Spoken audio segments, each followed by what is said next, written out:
Hi லக்கிட்டீஸ், இன்னைக்கு நம்ம டேயோட எஃப்எஃப்னா my rugged husband episode 17 தான் பார்க்க போகிறோம். So it's must imagine your self and வாங்க நம்ம வீடியோக்குள்ளே போகலாம். லாஸ்ட்டாக இதில் முடிச்சிருந்தோம் அப்படின்னா, அப்பாவும் மகனும் மல்ல கட்டுறதை பார்த்து பயந்து போன லக்ஷ்மி ஜிமினோட பையை எடுத்து கையில் கொடுத்து, நீ எங்கேயாவது போயிடு அப்படின்னு சொல்லி அவனை அனுப்ப, இந்த மாதிரி பொம்பளைங்க இருக்கிறதுனால தாம்மா ஆம்பளைங்க ஓவராக துள்ளுறாங்க, எதிர்த்து பேசு, உனக்கு நான் இருக்கேன் அப்படின்னு முகம்லாம் கோபம் அண்ணனாக கொதிக்க, அப்படியே அவங்க அப்பாவை பார்த்து முறைச்சிட்டு அங்கேருந்து கிளம்பிட்டான். அண்ணா வாசலை தாண்டறதுக்கு முன்னாடியே ஜாக்கிங்கை முடிச்சுட்டு வீட்டுக்குள்ளே வந்துட்டான்.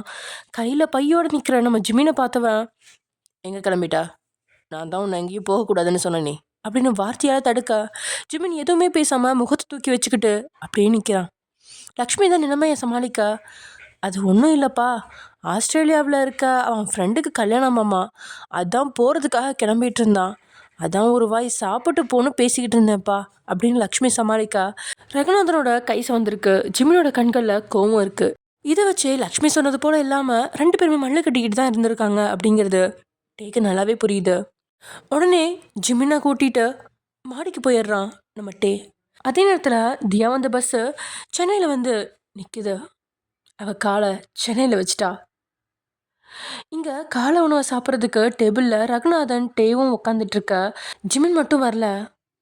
கண்ணம்மா, ஜிமின் எங்க அப்படின்னு நீங்கள் கேட்கா, அவர் அவ்வளவா வீட்டில் சாப்பிட மாட்டாருமா, அப்பா மகனுக்குள்ளே எப்பவும் பிரச்சனை வரும், அதுலேயும் அதிகமாக சாப்பிட்ற இடத்துல தான் வரும், அதனால ஹோட்டல்லேருந்து தான் சாப்பிடுவார் அப்படின்னு கண்ணம்மா சொன்னதால் நீங்கள் அமைதியாக தன்னோட மொபைல் எடுத்து ஜிமினுக்கு ஃபோன் பண்ணி, ஒழுங்கா கீழே வா அப்படின்னு வற்புறுத்தி அழைக்க, ஜிமினுமே கீழே வர்றான். அப்படியே டீ பக்கத்தில் போய் உட்காந்துக்கிட்டான். அப்பா மகன் ரெண்டு பேருமே ஒருத்தர் முகத்தை ஒருத்தர் பார்த்துக்கல.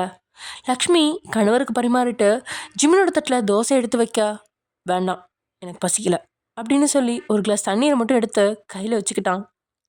எப்படி வற்புறுத்தினாலும் அவன் சாப்பிட போகிறதில்ல அப்படின்னு லக்ஷ்மிக்கும் அங்கே இருக்கிற எல்லாருக்கும் தெரிஞ்சதால யாரும் பெருசாக கண்டுக்காமல் இருக்க, நீங்கள் டேக்கு உணவு பரிமாறுறீங்க. வயன், இன்றைக்கி 2வது மாடியில் இருக்க ரூமை க்ளீன் பண்ணிவிடு, வீட்டுக்கு பின்னாடி சைடு மொத்தமாக க்ளீன் பண்ணிவிடு, லெஃப்ட் சைடில் இருக்க ப்ளே கிரவுண்டையும் சுத்தம் பண்ணிவிடு அப்படின்னு அவன் உங்களுக்கு வேலையை கொடுக்க, நீங்களும் ஒன்றுமே யோசிக்காமல் சரின்னு சம்மதிக்க, இதை பார்த்தபடி முகம் சுழிச்ச மாதிரி ஜிமின் உட்காந்துட்ருக்கா.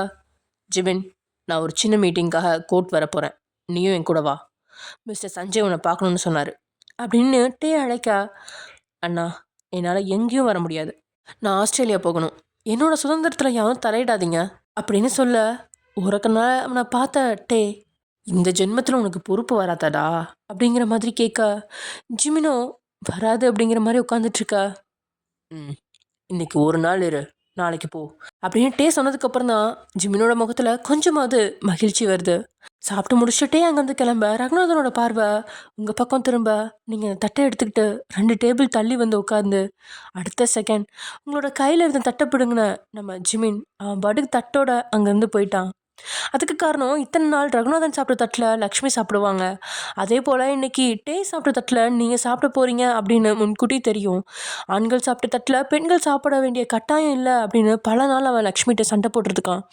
ஆனால் லக்ஷ்மி கணவர் மேலே இருக்க மரியாதையில் மகனோட பேச்சை கேட்கல. ஆனால் இன்னைக்கு உங்களுக்கும் அந்த நிலைமை வரக்கூடாதுன்னு அவன் உங்கள் தட்டை எடுத்துகிட்டு போயிடுறான். அவன் எதுக்கு தட்டை எடுத்துகிட்டு போகிறான்னு கண்ணம்மாக்கும் லக்ஷ்மிக்கும் தெரியும், ஆனால் உங்களுக்கு தான் தெரியல. என்ன இவர் என் புருஷன் சாப்பிட்ட தட்டை எடுத்துகிட்டு போகிறாரு, என்னைய மாதிரி இவரும் அதே தட்டில் தான் சாப்பிட போகிறாரோ அப்படின்னு நினச்சிக்கிட்டே நின்றுட்டு இருக்கும்போது, நீ தான் 10 பைசாவுக்கு உருப்படாதவன்னு பார்த்தா நீ பெற்றதும் 10 பைசாவுக்கு உருப்படலை, இவனுக்கு கல்யாணம் பண்ணி வச்சு பொறுப்பாக இருக்க வைக்கலான்னு பார்த்தா அந்த நாய் கல்யாணம் வேண்டான்னு சொல்லிட்டு சுற்றிட்டு திரியிறான், வேலை வெட்டி இல்லைனாலும் அழகாக இருக்கானேன்னு 1-2 பொண்ணுங்க கட்டிக்கலான்னு வருதுங்க, ஆனால் இவன் கொழுப்பெடுத்து துள்ளிக்கிட்டு இருக்கான், இவன் இப்படியே பண்ணிகிட்டு இருந்தான்னு வச்சுக்கோ, கூடிய சீக்கிரமே உன் தாலியாக இருந்துடும், ஜாக்கிரதை அப்படின்னு ரகுநாதன் பேசியே லக்ஷ்மியோட கண்களில் கண்ணீரை வர வச்சுட்டு போயிட்டான். இவ்வளோ நாள் ரகுநாதன் திட்டி அவள் அழுதா கண்ணம்மா ஆறுதல் படுத்துவா, இன்னைக்கு ஆறுதலுக்கு எக்ஸ்ட்ராவாக ஒரு நபர் சேர்ந்த மாதிரி நீங்களும் அவங்க கூட சேர்ந்து ஆறுதல் படுத்துட்ருக்கீங்க. சென்னை ஹைகோர்ட் இன்னைக்கு லீவ் தான், ஆனால் டே ஏதோ தன்னுடைய பிஸ்னஸை ஷேர் மார்க்கெட் மூலம் தவறான வழியில் வீழ்த்திட்டான் அப்படின்னு எம்கே இன்டர்நேஷ்னல் கம்பெனியோட ஓனர் ஒரு கேஸ் கொடுத்துருக்கான். ஆனால் இன்றைக்கி அந்த கேஸை அவரே லீகலாக வாபஸ் வாங்க போகிறதாவும் அனௌன்ஸ் பண்ணியிருக்கான். அதுக்கான டீலிங்கை பேசுகிறதுக்காக தான் கோர்ட்டுக்கு நம்ம டே, மேனேஜர் ஜிமின், மயூரி, பாடிகார்டுன்னு ஏராளமானோர் வந்திருக்காங்க. டேவும் மேனேஜரும் மட்டும் டீலிங் பேசுறதுக்காக அங்கே இருக்கிற ஒரு ரூம்குள்ளே நுழைய, மற்றவங்க எல்லாருமே ரூமுக்கு வெளியே நின்றுட்டுருக்காங்க. அப்போது டைம் பாஸ் ஆகாமல் உட்காந்துட்டு இருந்த நம்ம ஜிமின்க்கு மயூரி தெரியுறா. அப்புறம் என்ன, அவன் விட்டா வைப்பான். ஏய் ஜீன்ஸ் போட்ட பாப்பா, உன் மாமன் 27 வருஷமா கப்பை யாருக்கும் கொடுக்காம உனக்காக வச்சிருக்கேன். எப்போ இந்த மாமனை கட்டிப்ப? காதல்ங்கிறது கொய்யா மரத்தில் காய்க்கிற கொய்யா மாதிரி. அதை சரியான நேரத்தில் தின்னலன்னா வௌவால் வந்து கொத்திட்டு போயிடும்டி. திராட்சை ரசமாக இருந்தாலும் சரியான நேரத்தில் குடிக்கலனா அது ஒயினாக மாறிடும். எவ்வளோ பெரிய காட்டுக்கு ராசாவாக இருந்தாலும் அப்படின்னு அவன் பேசிகிட்டு இருக்கும்போதே, ஒழுங்கா வாயை மூடு, உன் கற்பு எவ்வளோக்கும் வேண்டாம், கொண்டு போய் குப்பையில் போடு. என் பொறுமைக்கும் ஒரு எல்லை இருக்குது. காரில் ஏறினதுலேருந்து இப்போ வரைக்கும் நீ பேசி பேசி என்னை கொள்ளக்காரி ஆக்கிட்டு இருக்க. என் முதலாளியோட தம்பி ஆச்சேன்னு பாவம் பார்த்து விடுறேன் அப்படின்னு மயூரி கொந்தளிக்க, முதலாளியோட தம்பி இல்லைன்னா என்னைய கட்டி பிடிச்சி கிஸ் பண்ணியிருப்பியா மயூரி பேபி அப்படின்னு அவன் அடுத்த கேள்வியை கேட்க, இங்கே மயூரிக்கோ கோபத்தில் முகம் எல்லாம் செவந்துருச்சு. இங்கே பாரு மிஸ்டர் ஜிமின், வார்த்தையை அளந்து பேசுங்க, இல்லைன்னா அப்படின்னு அவன் பேசி முடிக்கிறதுக்குள்ள, எனக்கு அளக்க தெரியாதுப்பா, நீ வேணா கொஞ்சம் அளந்து சொல்ல முடியுமா அப்படின்னு அவன் டபுள் மீனிங்கில் தொடங்க, அவ்வளோதான், பொறுமையை இழந்த நம்ம மயூரி அடிக்கலாம் மாட்டா. அடிச்சா டேக்கிட்டு இருந்து அவளுக்கு தான் நல்ல அடி கிடைக்கும் அப்படிங்கிறதுனால கையை இறுக்கமாக முறுக்கிக்கிட்டு காது கேட்காத மாதிரி கொஞ்சம் தள்ளி போய் நின்றுக்கிட்டா. சரியான பைத்தியம், ஓவராக தான் கலாய்க்கிறான். திருப்பி கலாய்க்கிற அளவுக்கு இவன்கிட்ட வாய் கொடுக்கவும் முடியல. என்னைக்காவது ஒரு நாள் இவன் ஏதாவது தப்பு பண்ணான்னு டேசார் இவனை தூக்கி போட்டு மிதிக்க சொல்கிற அன்னைக்கு இவன் நாக்கை உடைக்காம விட மாட்டேன் அப்படின்னு அவள் புலம்ப, நாக்கை உடைக்க முடியாத அன்பே, நாவை அறுக்கத்தான் முடியும் அப்படின்னு அவன் அங்கேருந்து புலவன் மாதிரி ஏதோ பேசி வெறுப்பேத்த, ஐயோ படுத்துறானே, இவன் நாக்க இல்லை வேற ஒரு ஐட்டத்தை தான் அறுக்கணும் அப்படின்னு மனசுக்குள்ள புலம்பி போய் நின்றுட்டு இருந்தவளோட முகத்தில் ஏதோ வெளிச்சம் அடிக்குது. இவன் ரொம்ப தான் பண்ணுறான், இன்னைக்கு இவனை பொழந்து கட்டல நான் மயூரி இல்லடா அப்படிங்கிற மாதிரி கொலவெறி பார்வையா ஜிமின் மேலே மயூரி திருப்ப, ஜிமினோ தூரத்தில் நிற்கிற யாரையோ பார்த்து அவளுக்கு கையால் சைகை காட்ட, இதனால் அவளோட பார்வை தூரத்தில் நின்ன ஒரு மேலே படுது. அவனும் மயூரி பார்க்கும்போதே ஒரு ரூமுக்குள்ளே போக எதுவும் பேசாமல் பாடி கார்டு பக்கத்தில் வந்தவ, நான் ரெஸ்ட் ரூம் போயிட்டு வந்துடுறேன் அப்படின்னு சொல்லிட்டு அங்கேருந்து நடந்தவ அந்த பையன் போன ரூமுக்குள்ளே போன அடுத்த செகண்ட் உள்ளே நின்னவன் அப்படியே மயூரியா அழுத்தி கட்டிப்பிடிக்கிறான். அவள் தலையை தன்னோட நெஞ்சோட சாய்ச்சிக்கிட்டான். அவளும் உதிரெல்லாம் பொண்ணு கையோட அவன் நெஞ்சில் அழுத்தமாக முகத்தை புதைச்சு இதய துடுப்ப உணர்ந்தவ, இப்போதான் உங்களுக்கு என் ஞாபகம் வந்துச்சா மிஸ்டர் ராகவ் அப்படின்னு கேட்க, அதை கேட்டு அவள் தலைமுடிய கோதியவன், இப்போ இல்லடி, கிட்டத்தட்ட 2 வருஷமாக உன் ஞாபகம் மட்டும்தான் இருக்குது, நம்ம கல்யாணம் பண்ணிக்கலாமா அப்படின்னு அவன் கேட்க, தலையை உயர்த்தி அவன் முகத்தை பார்த்தவ முகத்தில் ஏதோ சோகத்தோட, உன்னை கல்யாணம் பண்ணிக்க ஆசைதான்டா, ஆனால் என் மாமா பையன் மட்டும் கல்யாணத்துக்கு சம்மதிக்க மாட்டேங்கிறாரு. யாருக்கு வேணாலும் மயூரியை கட்டி கொடுங்க, ராகவுக்கு கட்டி கொடுக்கக்கூடாதுன்னு முடிவாக சொல்லிட்டாரு. எங்கள் அம்மா அப்பாவும் அவர் பேச்சை தான் கேட்குறாங்க அப்படின்னு சொல்லிக்கிட்டே மறுபடியும் நெஞ்சில் முகம் புதைக்க, அவனும் மெல்ல அவளோட காதில் வந்து, நான் வேணா ஒரு ஐடியா சொல்லட்டுமா, நம்ம கல்யாணத்தை அப்புறமா பண்ணிக்கலாம், இப்போ ஒரு பேபியை ரெடி பண்ணிடுவோமா, ஆட்டோமேட்டிக்காக உன் அம்மா அப்பாவே என்னை தேடி வந்து என் பொண்ணை கல்யாணம் பண்ணிக்கோங்கன்னு கெஞ்சுவாங்க. என் டீல் ஓகேவா மிஸ் மயூரி செல்லம் அப்படின்னு ராகவ் கேட்க, நல்ல ஐடியா தான், ஆனால் கடைசியில் உன் அப்பா ஒத்துக்கலைன்னா என்ன பண்ணுறது அப்படின்னு அவள் கேட்க, என் அப்பாவுக்கு நான்னா உசுறு, என் அம்மாவுக்கும் அதே மாதிரி தான், கண்டிப்பாக 2 பேரும் கல்யாணத்துக்கு சம்மதிப்பாங்க, நான் உன்னை ஏமாற்ற மாட்டேன், வாழ்வோ சாவோ உன் கூட மட்டும்தாட்டி என் ஃப்யூச்சர் பொண்டாட்டி அப்படின்னு சொல்லி அவள் கன்னத்தில் அழுத்தமாக ஒரு முத்தத்தை கொடுக்க, அவள் அந்த முத்தத்திலே கரைஞ்சு போய் அவன் கண்களே சில நொடி பார்த்தவ டக்குன்னு அவனோட உதட்டை கேப்சர் பண்ணிடுறா. அவன் மேல் உதட்டு தன்னோட உதட்டுக்குள்ளே கொண்டு வந்து பவ்யமாக முத்தத்தை கொடுக்க, அவனும் அப்படியே அவள் இடுப்பில் கை வச்சு தூக்கி அங்கே இருக்கிற டேபிள் மேலே உட்கார வச்சவன் அவள் பக்கத்தில் நெருக்கமாக நின்று அவளோட கீழ் உதட்ட கவ்வி வன்மையான முத்தத்தை தொடர்றான். 2 பேரோட உதடும் முத்தத்தால் மெய் மறக்குது. அவனோட கைகள் மென்மையான அவனோட கைகளை மட்டும்தான் பற்றி இருக்கு. ஆனால் அவளோட கைகள் அப்படி இல்லை. அவனோட சட்டையோட 2 பட்டன்களையும் கழட்டி அதுக்குள்ளே நுழைஞ்சு அவனோட தினமான கட்டுரலில் இருக்கிற படிக்கட்டுகளை எல்லாம் கையால் அழுந்த அவனை அவளோட உணர்வுகளுக்குள்ளே கொண்டு வர்றா. முத்தமும் சாதாரண முத்தமெல்லாம் இல்லை, வெளியே நிற்கிறவங்களுக்கு சத்தம் கேட்குற அளவுக்கு காமத்தோட திறவுகோல் அப்படிங்கிற முத்தம் கடுமையானதாக தொடர, அந்த நேரத்தில் மயூரியோட மொபைல் ரிங் அடிக்க முத்தத்தை நிறுத்தாமல் அவன் பின்தொழியை அழுத்தி பிடிச்சு முத்தத்தை தொடர்ந்துக்கிட்டே ஃபோன் அட்டன் பண்ணி காதில் வைக்கிறா. அம்மாடி, உன் கிசு சவுண்டு ராக்கெட் விட்ட மாதிரி இங்கே வர கேட்குது. இன்னும் 10 நிமிஷத்தில் என் அண்ணன் வெளியே வந்துடுவார். உன் கிஸை விட நீ யாரை கிஸ் பண்ணிட்டு இருக்கேன்னு பார்த்தாருன்னு வச்சுக்க, இன்னைக்கு உனக்கு சமாதி கட்டிடுவார். அப்புறம் எனக்கு தான் டைம் பாஸ் பண்ண ஆள் இல்லாமல் போயிடும். அதனால் நீயும் ஆளும் ஐம்புலனையும் அடக்கிட்டு கொஞ்சம் வெளியே வரீங்களா அப்படின்னு ஜிமின் சொல்ல, என் நிம்மதியை கெடுக்கிறதே உனக்கு வேலையாக போச்சு அப்படின்னு மைண்ட் வாஷோட காலை கட் பண்ணிட்டு 2 நிமிஷம் சேர்த்தி அந்த இதழ் துவைத்த முத்தம் கழவியோட ஆரம்ப கட்டம் அப்படின்னு சொல்கிற அளவுக்கு மயூரியோட முத்தம் தான் அவனை மொத்தமாக திணறடிக்குது. ஆனால் அவன்லாம் தன்னுடைய லிமிட்குள்ளே தான் இருக்கான். சரியா 2 நிமிஷம் தாண்டி மயூரி அவனோட சட்டை பட்டனை போட்டு விட்டுட்டு, பாய்டா, சீக்கிரமாக எங்கள் அம்மா அப்பா மனசை மாற்றிட்டு உனக்கு சொல்கிறேன், சீக்கிரமாக வந்து என்ன கல்யாணம் பண்ணிக்கோ அப்படின்னு சொல்லிட்டு அடிஷ்னலாக கண்ணத்துலேயும் ஒரு முத்தத்தை கொடுத்துட்டு அவள் ட்ரெஸ்ஸையும் சரி பண்ணிட்டு எதுவும் தெரியாத மாதிரி கேஷுவலாக வந்து பாடி கார்டுகளுக்கு நடுவில் நின்றுக்கிட்டா. அவள் போன சில நிமிஷங்கள்லையே ராகவும் ஏதோ கேஸ் ஃபைலை எடுக்க வந்தது மாதிரி நியூஸ் பேப்பரில் கையில் எடுத்துகிட்டு அந்த ரூமை விட்டு வெளியே போகிறான். ராகவ் ரூமுக்குள்ளே போகும்போது அவனோட சட்டை இன் பண்ணப்பட்டிருந்துச்சு. ஆனால் இப்போது சட்டை வெளியே கிடக்குது. அவன் இடுப்பில் கட்டியிருந்த பெல்ட்டு ஒரு சைடாக தொங்கிக்கிட்டு இருக்க, தலைமுடி களைஞ்சிருக்க, சட்டை லேசாக கசங்கி போயிருக்க. இது எல்லாத்தையும் சரியாக நோட் பண்ண நம்ம ஜிமின் ஓர கண்ணால் தூரத்தில் நிற்கிற மயூரியை பார்த்தபடி, ஆஹா, இந்த பொண்ணு வெறி பிடிச்ச வேங்க போல இருக்கே, ரொம்ப தான் புகுந்து விளையாடிப்பா போலையே. ஆனால் ஏன் கிட்ட மட்டும் பேச்சு கொடுக்க மாட்டேங்கிறா? நான் என்ன அவ்வளோ மோசமாவா இருக்கேன்?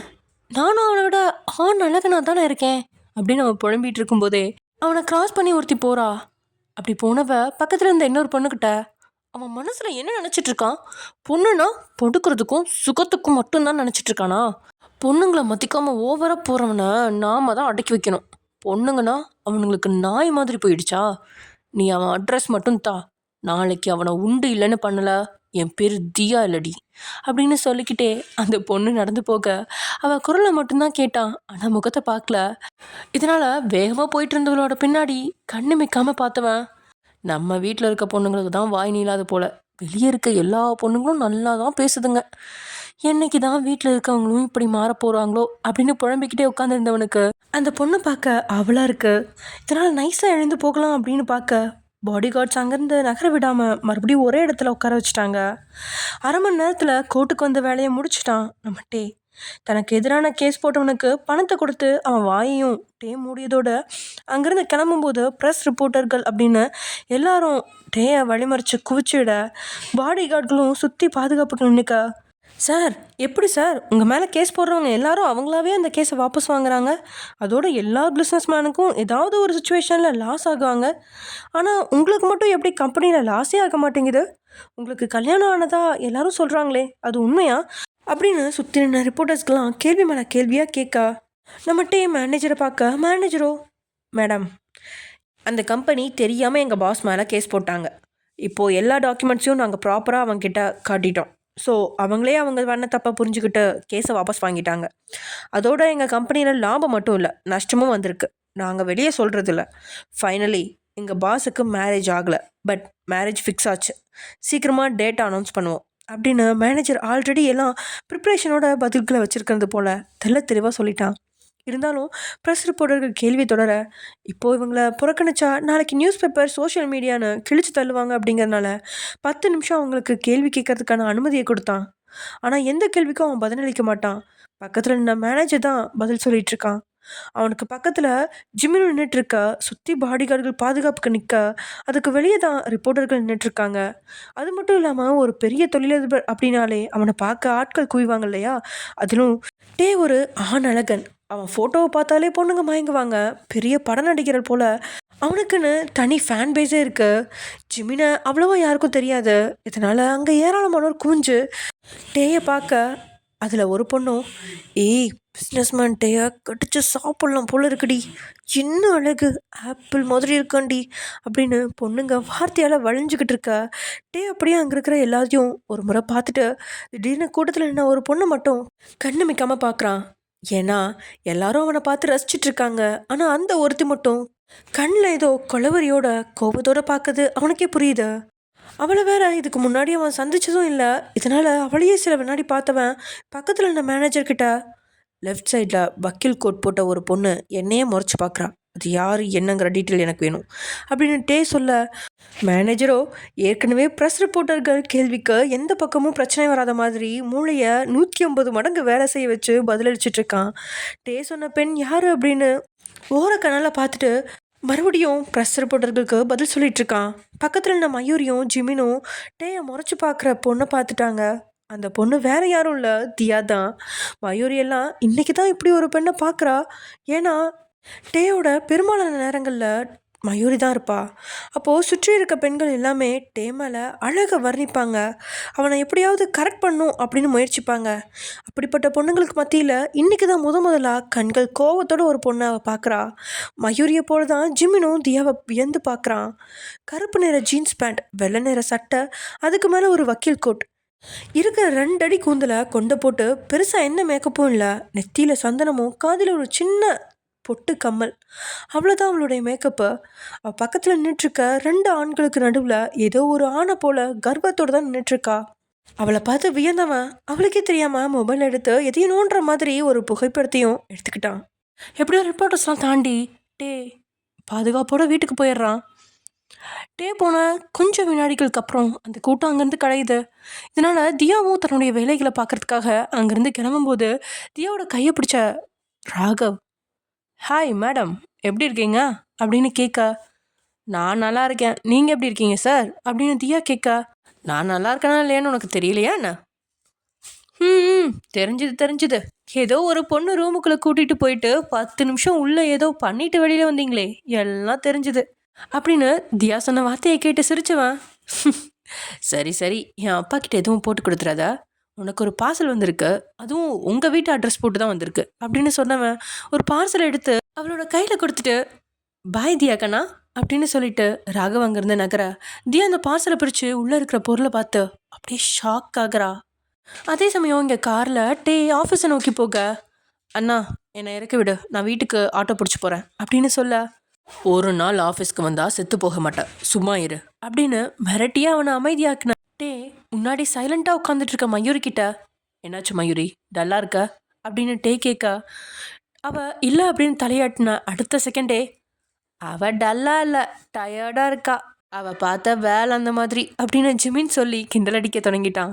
மயூரிக்கு தான் திக் நிமிட மாதிரி இருக்கு. கண்ணாடி வழியாக பின்னாடி இருக்கிறவனை முறைச்சி பார்த்தவ, அட்டேய் குக்கு மூக்கா மாட்டி விடவ பார்க்குற, வாயை மூடிட்டு சும்மா இருடா குரங்கு அப்படின்னு மனசில் ஜிம்மினை திட்டினவ வெளியே, சார் கொஞ்சம் ஃபீவர் அதனால தான் டயர்டாக இருக்குது, மற்றபடி எதுவும் இல்லை அப்படின்னு சொல்ல, என்னது ஃபீவரா பேபி, உன்னை பார்த்தா ஃபீவர் இருக்கிற மாதிரி தெரியலையே, ஏதோ பூஸ்ட் குடித்த பாப்பா மாதிரி ஃப்ரெஷ்ஷாக தானே இருக்க அப்படின்னு ஜிமின் டைமிங்கில் அவளை கலாச்சிட்டு இருக்க. மயூரி தான் எங்கே மாட்டி விட்டுருவானோ அப்படின்னு வயிற்றில் நெருப்பு கட்டி உட்காந்துட்ருக்கிற மாதிரி இருக்கா. ஜிமின் சுமார், அவளை எப்பவும் கலாய்க்காத அப்படின்னு சொல்ல, ஓகே அவள் என்னோட ஸ்வீட் டார்லிங் தான், இனிமேல் அவளை நான் எதுவும் சொல்ல மாட்டேன். ஆனால் இன்னைக்கு கோர்ட்டில் ஒரு ரூமுக்குள்ள ஒரு பொண்ணு பையனும் ஒரு கிஸ்ஸின் பண்ணாங்க பாருங்க, அந்த மாதிரி ஒரு சீனை நீங்கள் படத்தில் கூட பார்த்துருக்க முடியாதுண்ணா. என்ன ஒரு சவுண்டு தெரியுமா, அந்த சவுண்டு கேட்டு எனக்கு மூடாயிடுச்சு அப்படின்னு மறுபடியும் மயூரி தான் வம்பு கிழக்குறான். இங்கே மயூரிக்கு இருக்கிற டென்ஷனில் காருக்கு முன்னாடி அவனை கட்டி போட்டு எலுமிச்சை பழத்தை நசுக்கிற மாதிரி கார் டயரால் நசுக்கணும் அப்படிங்கிற அளவுக்கு டென்ஷன். அதை தாண்டி டே எங்கே உண்மையை கண்டுபிடிச்சிடானோ அப்படிங்கிற பயம் வேற. 2 தாண்டவமான வியர்வையை யாருக்கும் தெரியாமல் மெல்ல தொடச்சிக்கிட்டே உட்காந்துட்ருக்க. நிறுத்து, என்னடா பேசுகிற, இந்த மாதிரி பப்ளிக் பிளேஸில் கேஸ் ஹக் பண்ணுறவங்களாம் தூக்கி போட்டு மிதிக்கணும். இது எல்லாத்துக்கும் காரணம் அந்த பொண்ணாக தான் இருப்பாள், எல்லாம் அவளை பெத்தவளை சொல்லணும். 18 வயசானதும் கட்டி கொடுத்து புருஷன் வீட்டுக்கு அனுப்பி வச்சிருந்தா இப்படி மான மரியாதையை வாங்குவாளா அப்படின்னு பேசியபடியே டே ஜிமினோட முகத்தை பார்க்க, ஜிமின் ஆரம்பத்தில் விளையாட்டை தான் மயூரி கிண்டடிக்க பேச்சு தொடங்கினான். ஆனால் டே பொண்ணுங்களை தவறாக பேசுகிறதுனால அவனோட முகம் மொத்தமாக இருண்டுருச்சு. சரி அதெல்லாம் விட்டுத்தள்ளு, நீ ஆஸ்திரேலியா போகிறதா சொன்னி, போயிட்டு ஒரு வாரத்தில் திரும்பி வந்துடு. ஏன்னா அடுத்த வாரம் நான் வயனை கோவிலில் வச்சு கொஞ்சம் கிராண்டாக எல்லாத்துக்கும் தெரிகிற மாதிரி கல்யாணம் பண்ணிக்கலாம்னு இருக்கேன். அதோட அன்னைக்கு தான் அவள் என் ஒய்ஃபுங்கிறத ஊர் உலகத்துக்கெலாம் தெரியப்படுத்தலாங்கிற எண்ணத்தில் இருக்கேன் அப்படின்னு டே டாப்பிக்கை மொத்தமாக மாற்ற, ஜிமின் மயூரி டிரைவர்னு எல்லாரும் அப்படியே ஷாக் ஆகி அவனை பார்க்குறாங்க. ஏன்னா எல்லாத்துக்குமே உங்களை அவன் கழட்டி விட்டுருவான் அப்படிங்கிற எண்ணம் தான் இருக்கா. டே இன்னும் ஸ்ட்ராங்காக அவ கூட வாழணும் அப்படின்னு உறுதியாக இருக்கிறதுனால தான் எல்லாருக்கும் இந்த பதட்டம். இருந்தாலும் ஜிமின் டேவை கட்டிப்பிடிச்சு கழுத்தை நெரிச்சு, அண்ணா நல்ல முடிவெடுத்திருக்க அப்படின்னு மகிழ்ச்சி அடைஞ்சாலும் மயூரிக்கு தான் நேற்று அழுதுகிட்டு போன பையனோட முகம் கண்ணு முன்னாடி வந்து போக அவளை நினச்சி ஒரு நொடி பரிதாபப்படுறா. கொஞ்ச நேரத்தில் டேயோட கார் இங்கே ஆஃபீஸ்க்கு வர டே அவன் ஒர்க்கை ஸ்டார்ட் பண்ணுறான். ஜிமின் மயூரியை கலாய்க்கிற வேலையை தொடங்குறான். இங்கே தியா ஃப்ரெண்ட்ஸ் கிட்ட வந்துட்டு ஒரு டாக்குமெண்ட்டை தூக்கி போட்டு எனக்கு டைவர்ஸ் வேணும் அப்படின்னு கேட்க அவள் சொன்னதை கேட்டு எல்லாமே வாயை பிழந்து ஒருத்தர் முகத்தை இன்னொருத்தர் பார்க்குறாங்க. என்ன மச்சான் டைவர்ஸ் கேட்குறா, நமக்கு தெரியாமல் ஏதாவது கல்யாணம் இது பண்ணிட்டாலோ அப்படின்னு அவள் ஃப்ரெண்ட்ஸ் 2 பேரும் கிசுகிசுக்கா.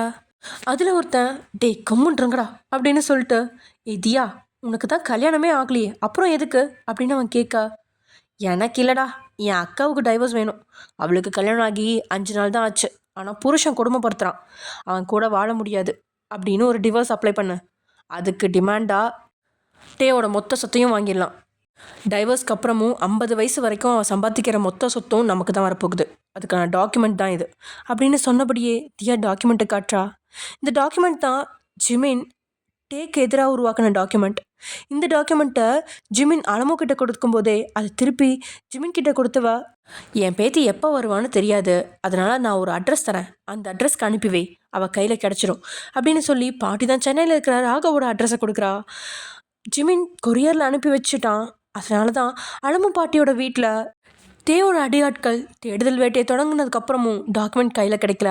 அதை வாசித்து 3 பேரும் அதிர்ச்சியில் உறைஞ்சி எழுந்து நிற்கிறாங்க. என்னடி விளையாடுறியா, உன் அக்காவுக்கு டிரைவர்ஸ் கூட ஈஸியாக வாங்கலாம், ஆனால் அவனோட சொத்தை ஆட்டை போட முடியாது. இன்றைக்கி கூட நீயே பார்த்துருப்ப, டே 1 மணி நேரத்துக்கு முன்னாடி ஒரு பிஸ்னஸ் மேன் கிட்ட பேசிகிட்டு இருந்தானே, அது என்ன பேச்சுவார்த்தைன்னு தெரியுமா? அவனை மிரட்டி டே கண்ட்ரோலுக்கு கொண்டு வந்து பணம் கொடுத்து கேஸை முடிச்சு போட்டிருக்கான். இப்படிப்பட்ட பிஸ்னஸ் மேன் கிட்ட மோத போறியா, இதனால உன் அக்காவுக்கு தான் தேவையில்லாத பிரச்சனை வரும் அப்படின்னு அவளோட ஃப்ரெண்டு ஒருத்தன் எச்சரிக்கா. ஆனால் தியா அவங்க பேச்சு கேட்க தயாராக இல்லை. ஏன்னா சென்னைக்கு வந்த உடனே ஒரு சிலர்கிட்ட டேவை பற்றி விசாரிக்கிறா. எல்லாருமே பப்ளிக்காக அவன் பொண்ணுங்களை சில இடங்களில் கேவலப்படுத்துறதையும் நிறைய பேர்த்த ஏமாத்துறதையும் சொல்லிடுறாங்க. இதுக்கு மேலே அக்காவன் கூட வாழ வேணாம் அப்படின்னு ஒரு முடிவுக்கு வந்து டிவோர்ஸ் வாங்கணுங்கிற எண்ணத்துக்கு வந்தவருக்கு தான் இப்போ ஒரு டாக்குமெண்ட்டும் ரொம்ப பெரிய வரப்பிரசாதமாக அமைஞ்சிருச்சு. டேய் சும்மாருடா, அந்த பிஸ்னஸ்மேன் டே கிட்ட மோத பயப்படுற அளவுக்கு என் அக்காவும் நானும் கோழைங்க கிடையாது அப்படின்னு அவ தென்னாவட்ட சொல்கிறா. சரிடி, நீ வேணா டைவர்ஸ் வாங்கு, ஆனால் அவன் சொத்தை ஆட்டையை போடணும்னு நினைக்காத அப்படின்னு ரித்திக் சொல்ல, இங்கே பாரு, எனக்கு அவன் சொத்து வேண்டாம். அவன் எத்தனை பாவம் பண்ணி அந்த சொத்தை உண்டாக்குனான்னு எனக்கு தெரியலை. ஸோ எங்களுக்கு எதுவுமே வேண்டாம். டைவர்ஸ் கிடைச்ச உடனே நானே கோர்ட்டில் வச்சு பேசி டேவோட மொத்த சொத்தும் வெல்ஃபேர் ஆர்ஃபனேஜுக்கு போகிற மாதிரி பண்ண போகிறேன். என் அக்காவை கண்டிப்பாக அவன் கஷ்டப்படுத்தியிருப்பான். அதுக்காகவே அவனோட 50 வயசு வரை 10 பைசா இல்லாமல் அவனை ஒரு பிச்சைக்காரனாக அலைய விடலை. என் பேர் தியா இல்லை. அப்புறம் நான் சம்பாதிக்கிற பணத்தை வச்சு என்னால் என்னையும் என் குடும்பத்தையும் பார்த்துக்க முடியும். நாளைக்கு நான் என் அக்காவை டேவோட வீட்டிலேருந்து தூக்கலாங்கிற முடிவுக்கு வந்துட்டேன். அதுக்கு நீங்கள் தான் எனக்கு ஹெல்ப் பண்ணணும் அப்படின்னு சொன்னபடியே தியா உங்களுக்கு அடுத்த பயங்கரமான ஒரு திட்டத்தை ஃப்ரெண்ட்ஸோடு சேர்ந்து தீட்டுறா. இப்படி நேரங்கள் கிடக்குது.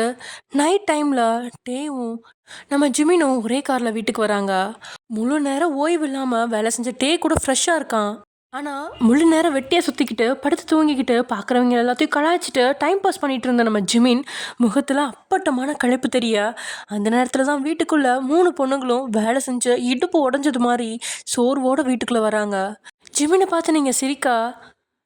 லக்ஷ்மி ஓடி போய் ஜூஸ் எடுத்துகிட்டு வந்து டே கையில் பாசமாக கொடுக்குறாங்க. அதை பார்த்து முகம் சொல்லிச்ச நீங்கள், அத்தை ஏன் இந்த மாதிரி பண்ணுறாங்க? என் புருஷன் எப்போ பார்த்தாலும் டெரராக சுற்றிட்டுருக்காரு, ஆனால் ஜிமினைத்தான் எல்லாரையும் சந்தோஷப்படுத்துகிறாரு, அவரை கண்டுக்காமல் இருக்காங்களே அப்படின்னு எண்ணி முடிக்கிறதுக்குள்ளேயே, ஒயன் ரூமுக்கு வா அப்படின்னு சொல்லிட்டு ஜூஸை குடிச்சு முடிச்சுட்டு அங்கேருந்து போக, இன்றைக்கி என்ன பிரச்சனை தயாராக இருக்கிறதோ தெரிலையே அப்படின்னு மனசுக்குள்ள நினச்சி எச்சிர விழுங்கின நீங்கள் அவன் பின்னாடி போக காலை எடுத்து வச்ச அடுத்த செகண்ட் ஜிமின் உங்களோட கையை பிடிக்கிறான். இதனால் நீங்கள் திரும்பி பார்க்க, அண்ணி நம்ம 2 பேரும் கொஞ்ச நேரம் ஃப்ரெண்ட்ஸாக பேசுவோம் அப்படின்னு சொல்லி உங்களை மட்டும் இல்லாமல் லக்ஷ்மி கண்ணம்மா 3 பேரையும் அழைச்சிட்டு தோட்டத்துக்கு கிளம்பிட்டான். தேவும் அதை கவனிச்சான். ஆனால் பெருசாக கண்டுக்காமல் குளிச்சு ஃப்ரெஷ் ஆகிட்டு சிஸ்டத்துக்கு முன்னாடி உட்காந்துட்டான். இங்கே வீட்டுக்கு வெளியே தோட்டத்தில் கண்ணம்மா நீங்கள் லக்ஷ்மி 3 பேரும் உட்காந்துருக்கா. லக்ஷ்மியோட மடியில் ஒய்யாரமாக படுத்துக்கிட்டு பேச்சு கொடுத்துட்ருக்கான் நம்ம ஜிமின். ஜிமின் என்ன சொன்னாலும் நீங்கள் பயங்கரமாக சிரிச்சுக்கிட்டே இருக்கீங்க. அவன் லக்ஷ்மி கண்ணம்மாவை கிண்டல் பண்ணால் கூட நீங்கள் சிரிச்சுக்கிட்டே இருக்கீங்க. உங்களோட சிரிப்பை உங்களால் கட்டுப்படுத்தவே முடியல. அப்படி சிரிச்சிட்டு இருந்த உங்களை பார்த்தவன், அண்ணி நீங்கள் இவ்வளோ சிரிப்பீங்கன்னு எனக்கு இப்போ தான் தெரியும். உங்கள் வீட்டு ஃபோட்டோவில் நீங்கள் உம்முன்னு இருந்தீங்க. உங்கள் தங்கச்சி சிரிச்ச முகமாக இருந்தாங்க. ஆனால் இப்போ நீங்கள் நல்லா சிரிக்கிறீங்க அப்படின்னு அவன் சொல்ல, இல்லைங்க நான் அவ்வளவா சிரிக்க மாட்டேன். நீங்கள் பேசுகிறத கேட்கும்ப எனக்கு ரொம்ப சிரிப்பை கட்டுப்படுத்த முடியல அப்படின்னு நீங்கள் சிரிச்சுக்கிட்டே சொல்ல, வயன் உன் தங்கச்சி ஃபோட்டோவை கூட நாங்கள் பார்த்ததில்ல. உண்மையிலேயே அவள் உன் கூட பிறந்த தங்கச்சியா? அவள் இப்போ என்ன பண்ணுறா அப்படின்னு தியாவை பற்றி எதுவும் தெரியாததால் லக்ஷ்மி ஆர்வமாக கேட்க, அத்தை அவள் என் கூட பிறந்த தங்கச்சி தான். அவள் பேர் தியா. அவள் வக்கீலாக இருக்கா. வக்கீல்னா ரொம்ப பெரிய வக்கீல்லாம் கிடையாது. படிப்பு முடித்து 1 வருஷம் தான் ஆகுது. ஆனால் ரொம்ப பெரிய வக்கீலானா சத்யமூர்த்திங்கிற சென்னை ஹைகோர்ட் வக்கீலுக்கு கீழே அசிஸ்டண்ட்டாக ஒர்க் பண்ணுறா அப்படின்னு சொன்ன உங்களோட வார்த்தையை கேட்டு கண்ணம்மா, ஜிமின், லக்ஷ்மின்னு 3 பேர்த்தோட முகத்துலேயும் நொடி பொழுதுல கோபம் அனலாக தெரிக்குது. நீங்கள் இப்போ அப்படி என்ன தப்பாக சொல்லிட்டீங்க? எதுக்காக எல்லாரும் இவ்வளோ கோபமாக இருக்காங்க? தியா ஒன்றும் வேலை வெட்டி இல்லாமல் ஊர் சுற்றிட்டு தெரியலையே. வேலை பார்த்து நல்லா தானே சம்பாதிக்கிறா. இதில் என்ன தப்பு இருக்குது அப்படின்னு யாரும் நினைக்க வேணாம். எல்லாரும் ஷாக் ஆகிறதுக்கும் கோவப்படுறதுக்கும் காரணம் அந்த சத்தியமூர்த்திங்கிற பேர் தான். அந்த பேருக்கும் இந்த குடும்பத்துக்கும் ஒரு மிகப்பெரிய பகை இருக்குது. அதை ஃப்யூச்சரில் சொல்கிறேன். ஓகே ஃப்ரெண்ட்ஸ், இதோட இந்த எபிசோட் முடியுது. நெக்ஸ்ட் எபிசோடில் பார்க்கலாம். பாய்.